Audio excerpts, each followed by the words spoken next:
Stay tuned to the end and you'll hear the different chimes that you can choose for this wireless doorbell that you can virtually put anywhere with no wires. As you can see, you can even take the doorbell off if you don't want to be bothered, and it's very easy. As you can see here, fits in my hand there, and it just takes a battery, which is awesome.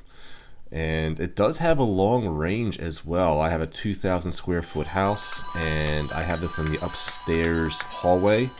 And here's my daughter here, by the way.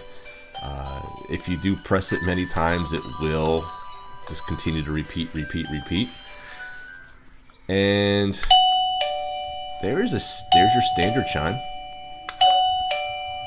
As you can hear, my dog reacts to it, and it's plenty loud enough for him to do so. But you can put these throughout the house wherever's most convenient. Here's the different chimes here.